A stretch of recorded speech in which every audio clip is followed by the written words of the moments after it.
Hi Ainsley, hi Ryland, hi Walker, hi Heath. Join me in the kitchen today. We are going to make bagels.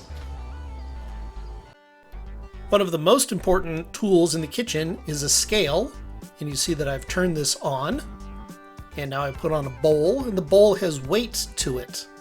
And so by pushing the button again, I do something called tare, and tare helps remove the weight of the bowl from the actual measurement of the flour that I'm going to put in. And I'm looking for, I think it was 756 grams of flour.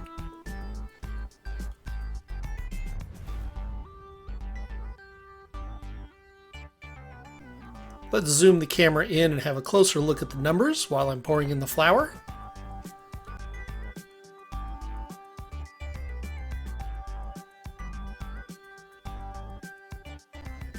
Alright, well I'm 1 gram overweight, but that's not a problem.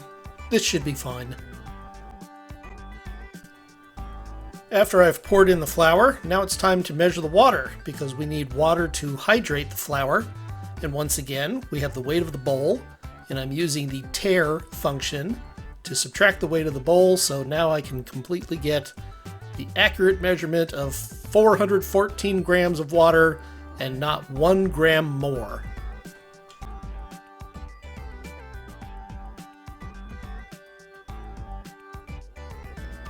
Well, it's entirely possible that I went a little bit over, but that's fine because I have a spoon. And the nice thing about a spoon is you can take water out until you get to the number that you want. And there we go. Perfect.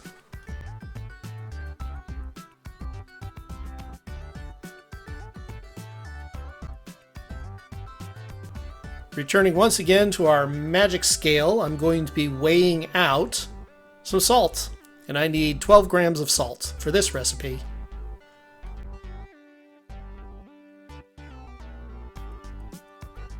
Let's play a game. Why don't you count the grams as they increase as I tap, tap, tap. Let's see if we can count to 12. 6, 7, 8, 9, 10, 11, a little more, 12, perfect.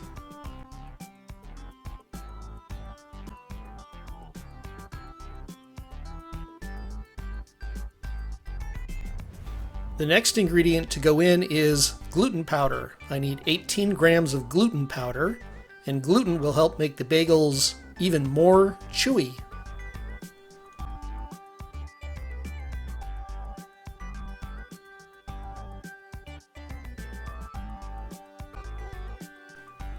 I'm going to put in 1 teaspoon of yeast, which is a living organism that will eat the sugars in the flour. And when they eat the sugars, they burp carbon dioxide, and that helps make the bagels rise. And now I'm going to be adding a very tiny amount of Amylase enzyme, which helps break the starches down into sugar, and that makes the yeast like it more. Ooh, look at this thing right here. This is a stand mixer, and the head of the mixer will tilt down. And this is the speed control that allows the mixer to turn on.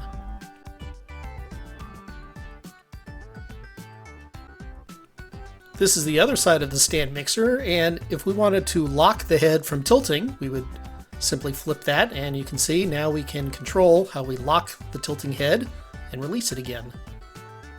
And this doohickey is a bread hook, and we will attach the bread hook to the spindle. And that will allow us to use this attachment to actually knead the dough. Here it's going to slide on, and we rotate to lock the attachment to the pin. I bet you'd really like to see the hook turn round and round and round, wouldn't you? I would. Oh yeah!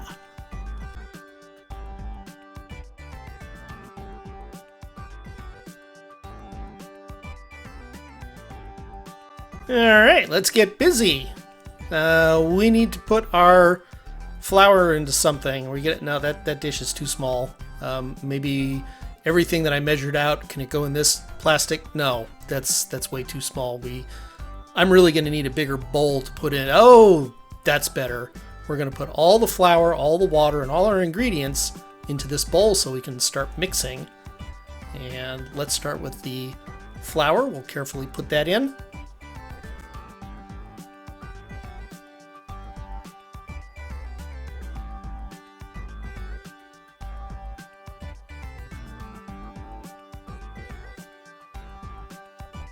In goes some of our other ingredients, the yeast and the salt, the amylase powder. Let's get everything. Good. I like to mix all these ingredients together before I pour in the water. It just kind of evens everything out.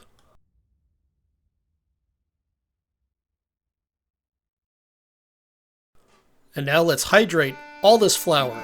All the water goes in, every bit of it.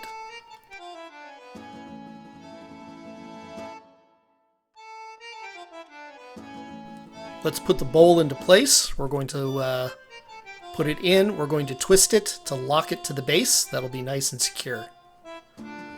Now we're going to go ahead and lower the tilt head and lock it. And we're going to turn it on to slow speed and begin our process of mixing the dough.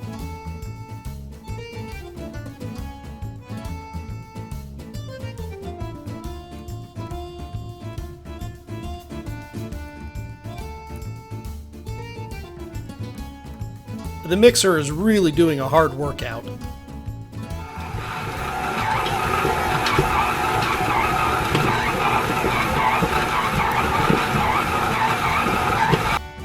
Alright, we're basically done mixing at this point. Let's stop the machine and let's examine what the dough looks like.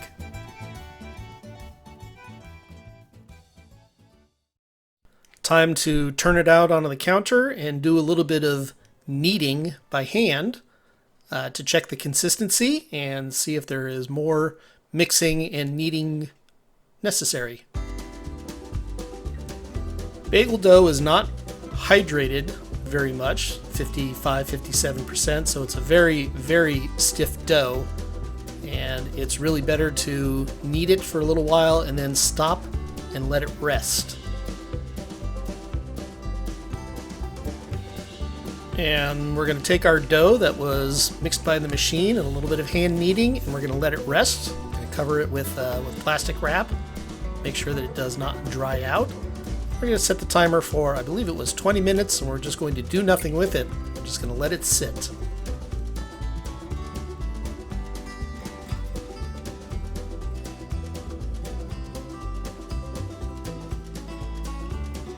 And in the magic of editing, 20 minutes has passed, and let's go see what has happened with the dough, since it has just been doing nothing but sitting.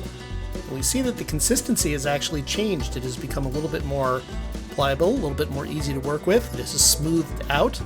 It's actually kind of a nice looking dough.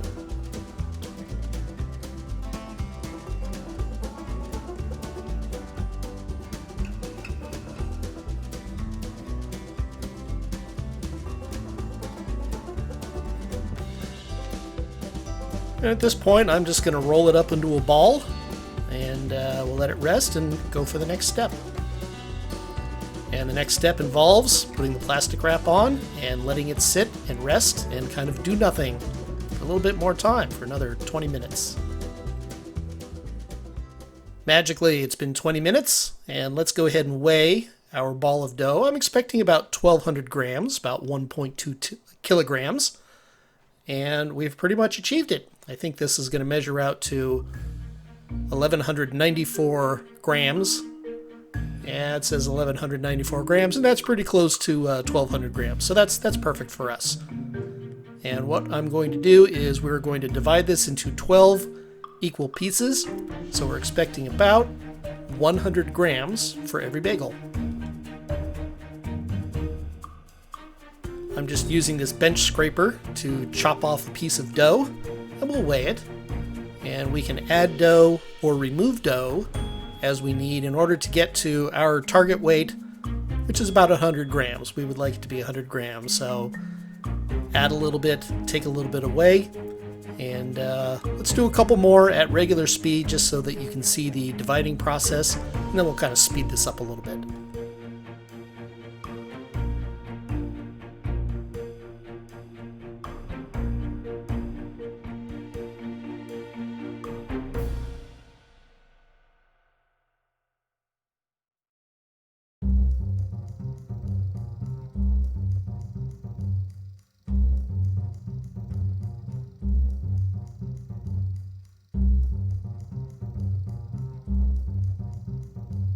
I've now divided out my dough, and I'm just going to go ahead and grab them and give them a very quick roll into kind of a ball shape.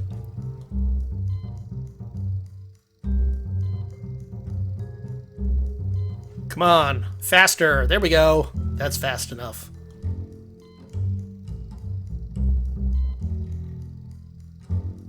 And to continue the shaping process, we're just going to take our roughly shaped ball of dough and I'm going to make it into a very rough looking snake.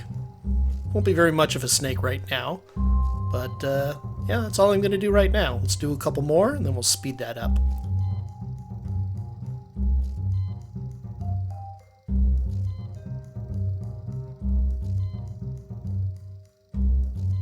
And there we go. We have a dozen tiny little baguettes, if you will.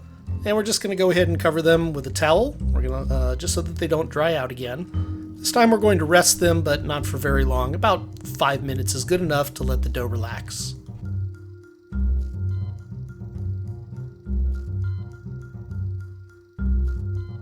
And now the moment where this little blob of dough is actually going to become a bagel. So I'm going to rearrange the work surface just so that we can get a little bit more room. And let's go ahead and roll out a little bit of a rope or a snake and form the shape of a bagel.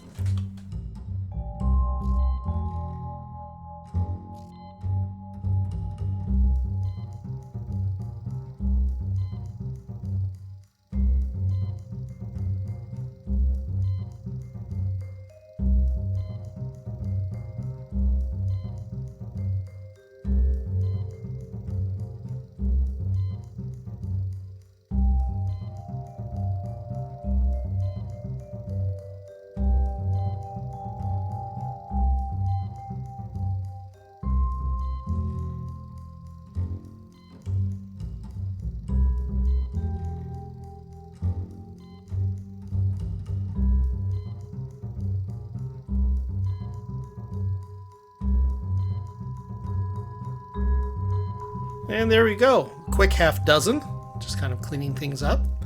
And what I have in the bag is cornmeal.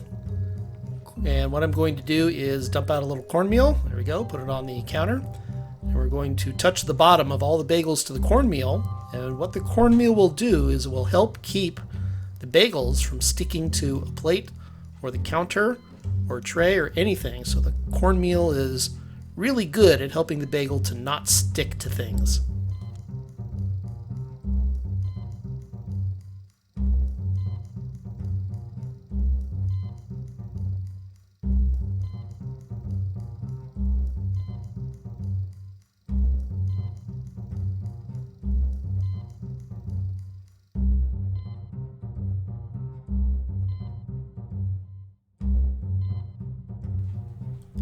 Let's put this half dozen bagels onto a tray that is lined with a silicone mat.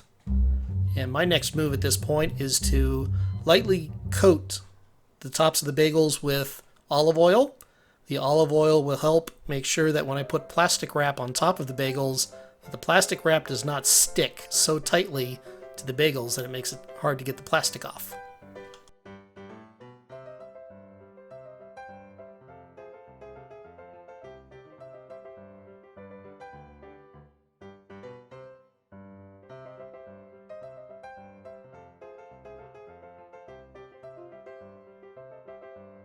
And when I'm done oiling the bagels, I'm going to cover them with plastic wrap and put them into the refrigerator for 12 hours, where they will do a very slow rise.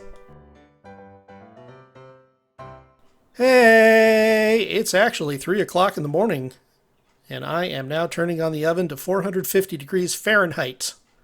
Let the oven get hot. I'm going to set up my pans. Yes, I know, my pans are upside down. I'll explain in a little while why I want that. And we're going to put some aluminum foil onto both pans, 6 bagels on each pan.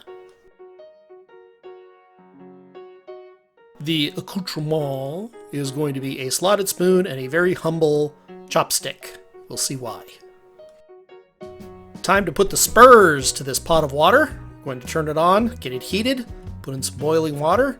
We're going to boil some bagels, because boiling The bagels is what gives it a tough, chewy exterior, and that's what makes a bagel.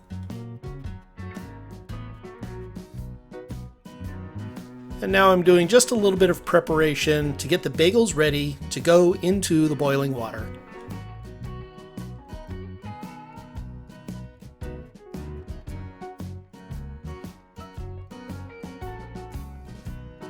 Oh yeah, she's boiling. And here we go. Grab a bagel, throw it in.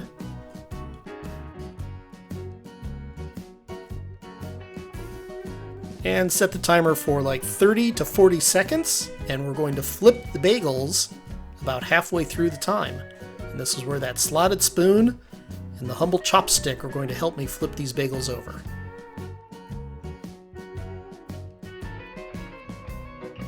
Can you see that the bagels are now actually floating in the hot water? They had sunk beneath the surface, and now they have risen to float on top of the water.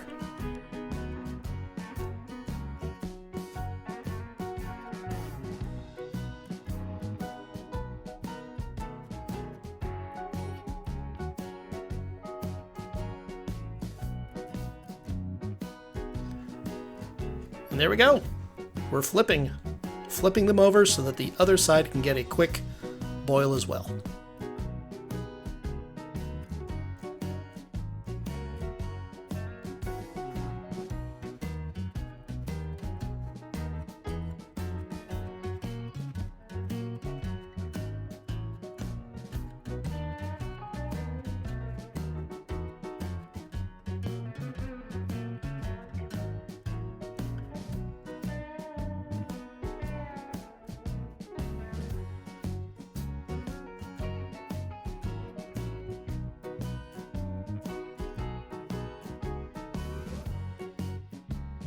I'm just getting some cornmeal set up for the next step.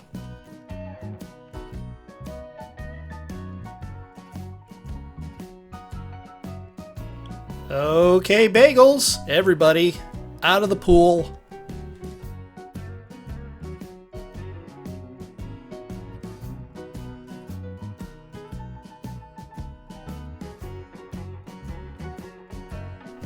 The bagels I'm taking out are a lot more puffy than they were when they went into the hot water. Alright, let's do the next 3. And we'll kind of speed through this process, I think.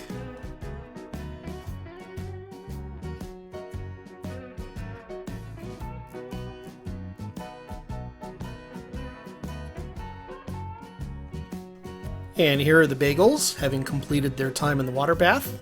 And while they are still a little bit wet and sticky, I'm putting some cornmeal on the bottom.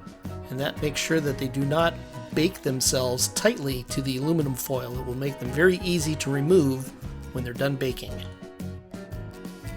Oh yeah, the upside down pan. By elevating the bagels, this makes sure that the heat can get everywhere there is a bagel, so it cooks more evenly. Okay, bagels, report to the oven. 450 degrees Fahrenheit. 6 minutes, and after 6 minutes we will rotate them around and do them for another 6 or 7 minutes. And as you can see, we now have bagels that have completed their 13-minute bake, and I gotta say, these look pretty good. And now we're just going to transfer the bagels to a cooling rack, and the cornmeal did its job to help make sure that the bagel does not stick.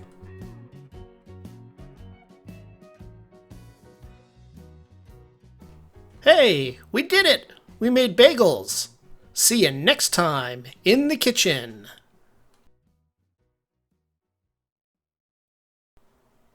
Hot, hot, hot, hot, ow! Hot, hot, hot, hot, ow! Hot, hot, hot, hot, hot, ow!